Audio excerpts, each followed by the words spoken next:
अपनी बात शुरू करूं, आपकी भूख के बीच में इन्होंने मुझे लाके खड़ा कर दिया।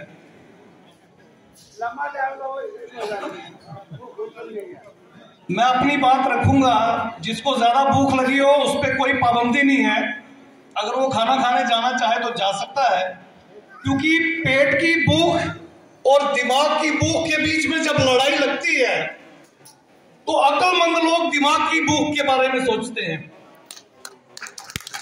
अब आपने खुद फैसला करना है आपको किस तरफ जाना है। बहुत ही देर से आप पेशेंस रखे हुए हैं, थोड़ा सा पेशेंस और रखें।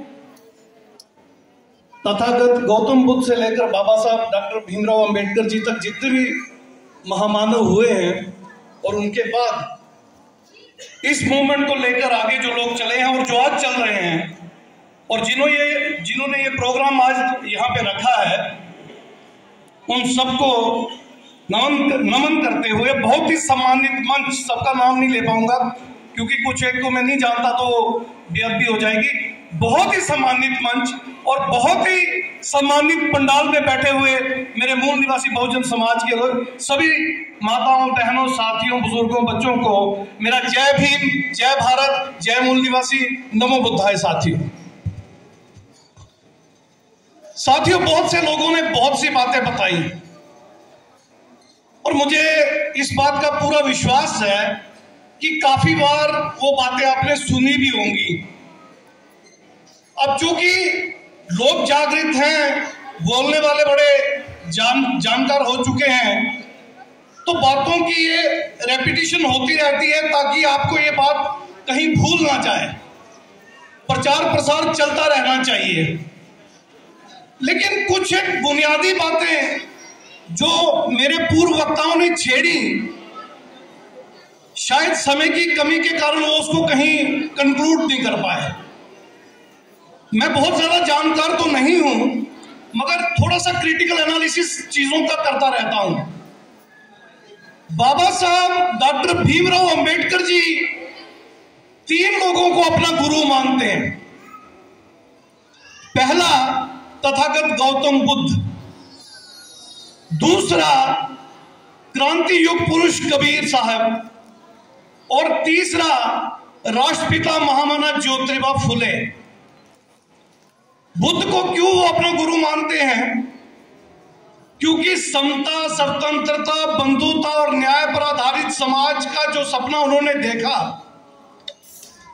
वो सपना बाबा साहब के कहने के मुताबिक, उनके वर्ड्स हैं, उन्होंने तथागत गौतम बुद्ध की विरासत से लिया, हमारी अपनी विरासत से लिया, किसी देश के किसी संविधान की कॉपी नहीं की, तथागत गौतम बुद्ध से लिया। कबीर साहब को वो क्यों अपना गुरु मानते हैं? कबीर साहब वही तथागत गौतम बुद्ध का मानव मानव एक समान का कंसेप्ट जो है उस पे बात करते हैं।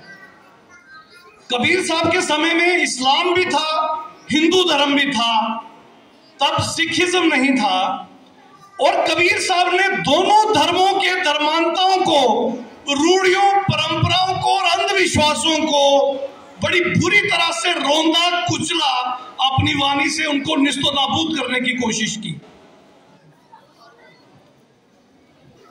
मगर अफसोस की बात यह है कि बाबा साहब के फॉलोअर, उनके मानने वाले, उनके अनुयायी, बुद्ध को मानने वाले, कबीर को मानने वाले, रैदास जी को मानने वाले, राष्ट्रपिता महामना ज्योतिबा फुले जी को मानने वाले, उनकी बात नहीं मानते। जैसे कबीर साहब के एक दोहे को अगर आप थोड़ा सा देखें तो उन्होंने कहा, कबीर कुआं बस एक है, पानी भरे अनेक, बर्तन ही में भेद है, पानी सब में एक। और उनका कहने का तात्पर्य था कि जितनी भी मानव जाति है सब एक जैसी है। ये जो धर्म, वर्ण और जाति की ऊंच नीच की भावना है, ये गलत है। सब में एक जैसी जोत है, सब में एक जैसा जीवन है। कबीर साहब को मानने वालों ने कबीर साहब की इस बात को नहीं माना, बल्कि कबीर साहब को एक जाति का मान लिया। मैं ठीक कह रहा हूं ना? मैं ठीक कह रहा हूं ना? कबीर साहब की बात को नहीं माना। कबीर साहब ने जाति को जूतों से पीटा और हमने कबीर साहब को जाति की बेड़ियों में फिर जकड़ लिया। आज कबीर साहब मेरे नहीं है, आज कबीर साहब चमारों के नहीं है, वाल्मीकियों के नहीं है, कुम्हारों के, लोहारों के, किसी के नहीं है, वो एक जाति विशेष के हैं। कौन से कबीर साहब? जो जाति को जूतों से पीटते ने। यही काम हमने क्रांति युग पुरुष रविदास जी के साथ किया। मैं अक्सर पूरे भारत में इन चीजों को लेके जाता रहता हूं। हिमाचल प्रदेश के एक कार्यक्रम में चमार बरादरी के कुछ लोगों को मैंने रैदास जी की ये 4 लाइनें सुनाई। वो मेरे से नाराज हो गए और ये मानने को तैयार नहीं हुए कि रैदास जी की ये लाइनें अपनी कही हुई हैं, अपनी लिखी हुई हैं। लाइनें क्या थी, सुनिएगा। जात पात के फेर में उलझ रहे सब लोग, रैदास मनुष्यता को खा रहा जात पात का रोग। फिर से सुनिए, रैदास मनुष्यता को खा रहा जात पात का रोग। जात जात में जात है जू के लन के पात, रैदास मानुष ना जुड़ सके जब तक जात ना जात। अब एक वर्ग के लोगों ने इन क्रांति युग पुरुष रविदास जी को, जो जाति को जूतों से पीटते हैं, एक जाति में बांध दिया। वो ये मानने को तैयार नहीं है कि रैदास जी सर्व मानव जाति की बात कर रहे हैं। स्वराज का कंसेप्ट जब भी आप कहोगे किसने दिया, तो कोई बाल गंगाधर तिलक का नाम लेता है, कोई किसी का नाम लेता है। क्या आप जानते हैं स्वराज का सबसे पहले कंसेप्ट देने वाले भी क्रांति युग पुरुष रैदास जी महाराज थे, जिन्होंने कहा था रैदास जग में बसन को सुखी करी है दुई ठाव, एक सुख है स्वराज माही दूजा मरगट गांव। अब आप मुझे बताइए, क्या आप इनकी बातों पे अमल करते हैं? मैं दावे से कह सकता हूं नहीं करते हैं। जब बाबा साहब के तीसरे गुरु राष्ट्रपिता महामना ज्योतिबा फुले जी ने इस देश में 1848 में क्रांति शुरू की और 1873 में उन्होंने एक ऑर्गेनाइजेशन बना के ऑर्गेनाइज तरीके से सत्यशोधक समाज के माध्यम से क्रांति करने की कोशिश की, तो उन्होंने अपने एक बहुत बड़े आइकन को ढूंढा। उनका नाम था छत्रपति शिवाजी महाराज। 2 नाटक उन पे लिखे, पूरे महाराष्ट्र को जागृत किया। और जब ब्राह्मणों ने ये देखा, मनुवादियों ने ये देखा कि राष्ट्रपिता ज्योतिबा फुले मूल निवासी बहुजनों को जागृत करने में छत्रपति शिवाजी महाराज को आगे कर रहे हैं, तो उसके काउंटर में उन्होंने एक मूल शंकर तिवारी नाम के ब्राह्मण को सूरत गुजरात के पास के गांव से बुलाया, महाराष्ट्र बॉम्बे में स्टैब्लिश किया और आर्य समाज की स्थापना की। और आर्य समाज की स्थापना के बाद उस मूल शंकर तिवारी ने आपके सर पर गणेश बिठाकर गणपति बप्पा मोरया का नारा लगाने का प्रयत्न किया। आज 2024 में गणपति बप्पा मोरया पूरे भारत में गूंजता है, लेकिन छत्रपति शिवाजी महाराज की बात कोई नहीं करता। क्या आप राष्ट्रपिता ज्योतिबा फुले जी की बात को मानते हैं? नहीं मानते, नहीं मानते। बाबा साहब डॉक्टर भीमराव अंबेडकर और मोहनदास करमचंद गांधी के बीच में जब लड़ाई चल रही थी, 3 राउंड टेबल कॉन्फ्रेंसेस जब चली और वहां से बाबा साहब हमारे हक अधिकार लेके आए और गांधी जी मरण व्रत पे बैठे, उसके बाद पूना पैक्ट हुआ, तो आपको पता है इंग्लैंड में या भारत में इन दोनों के बीच लड़ाई किस चीज की थी? क्या आपको पता है इन दोनों के बीच में लड़ाई किस चीज की थी? बाबा साहब कहते थे SC ST हिंदू नहीं है, और गांधी जी कहते थे SC ST हिंदुओं के पक्के गुलाम हैं। कैसे मिले राइट्स राउंड टेबल कॉन्फ्रेंस में, जब बाबा साहब भीमराव अंबेडकर जी ने वहां पर यह साबित कर दिया कि जैसे मुस्लिम अलग हैं, सिख अलग हैं, क्रिश्चियन अलग हैं, वैसे ही SC ST भी हिंदू नहीं है, अलग है। तब मिला कम्युनल अवार्ड। कम्युनल मीन्स अलग कम्युनिटी, अलग रिलीजियस कम्युनिटी, धार्मिक कम्युनिटी अलग, हिंदू नहीं। तो गांधी ने मरण व्रत क्यों रखा? उन्होंने कहा बाबा साहब ने तो सारे SC ST 15 और 8 23% जनसंख्या हिंदुओं से बाहर निकाल ली। अब हम किस पर राज करेंगे? कि इनकी बच्चियों का बलात्कार करेंगे, कि इनको लूटेंगे, कि इनसे काम करवाएंगे, कि इनको गुलाम बनाकर पीढ़ी दर पीढ़ी जूतों के नीचे रगड़ेंगे। ये लड़ाई थी, ये लड़ाई थी। और बाबा साहब जब ये लड़ाई हार गए पूना पैक्ट में, तो बाबा साहब ने अपने मरने के 1.25 महीने पहले हिंदू धर्म को लात मारकर बौद्ध धर्म की शरण ली और 22 प्रतिज्ञाएं दी। जितने भी बुलारे मेरे से पहले यहाँ बोल के गए हैं, मैं दावे से कहता हूँ, अपनी छाती पे हाथ रख के बताइए, क्या ब्रह्मा विष्णु महेश, गौरी गणपति गणेश, राम लक्ष्मण सीता को इष्ट मानते हैं या नहीं मानते? मानते हैं आप लोग, मानते हैं। आप झूठ बोल रहे हैं। मैंने आपके हाथों में गाने देखे हैं, मैंने आपके बाप दादाओं को मंदिरों में जाते देखा है, मैंने आपके बाप दादाओं को, माओ को अपने घरों में मंदिर बना के पूजा करते देखा है। बिल्कुल बिल्कुल सच। शर्म आनी चाहिए बाबा साहब का नाम लेते हुए तुम जैसे दल्ले और दलालों को, शर्म आनी चाहिए।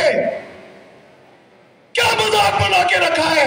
बात बाबा साहब की करते हो और जाके मंदिरों में घुसते हो, बात बाबा साहब की करते हो, घरों के अंदर मंदिर बनाते हो। शर्म करो, शर्म करो। मत नाम लो अपनी गंदी जुबान से इतने महान शख्स का, मत अपनी जुबान से ऐसे पवित्र नाम लो। शर्म करो। राष्ट्रपिता ज्योतिबा फुले ने भी बौद्ध धर्म की तरह अपना धर्म बनाया। बाबा साहब ने भी बुद्ध धर्म में जाने की बात की। आप पक्के हिंदू और नाम लेते हो बाबा साहब का। शर्म करो। कांग्रेस को वोट देते हो, बीजेपी को वोट देते हो, आपको वोट देते हो, उनके MLA बनाते हो, उनके MP बनाते हो, उनकी यहां सरकार बनाते हो, केंद्र में सरकार बनाते हो और नाम लेते हो बाबा साहब का। शर्म करो।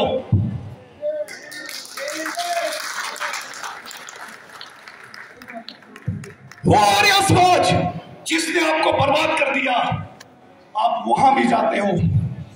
वो संगठन जो अलग अलग नामों से पंथ चलाते हैं, आप वहां भी जाते हो। बाबा साहब ने कहा दम में आओ। क्यों? क्योंकि हिंदू धर्म से निकलना है। क्यों? क्योंकि वर्ण खत्म करने हैं। क्यों? क्योंकि जातियां खत्म करनी है। मगर आप लोगों ने उनकी बात नहीं मानी। अब भी अगर मैं पूछूंगा आप में से कितने चमार हैं, कई हाथ खड़ा करेंगे। कितने महाशय हैं, कई हाथ। जो जाति का नाम लो आप हाथ खड़े करोगे तो आप मानव का बनोगे। जब दम में आओगे, आप दम में आओगे नहीं, आपका संगठन बनेगा नहीं, सामाजिक तौर पे आप इकट्ठे होते नहीं, राजनीतिक तौर पर आपकी ताकत बनती नहीं, तो आपको पांव के जूते के नीचे क्यों ना रोने वो मनुवादी, वो ब्राह्मणवादी जो बाबा साहब के कातिल है, क्यों ना रोने? शर्म करो। ये नहीं होता, वो नहीं होता, अपने गिरेबान में झांको।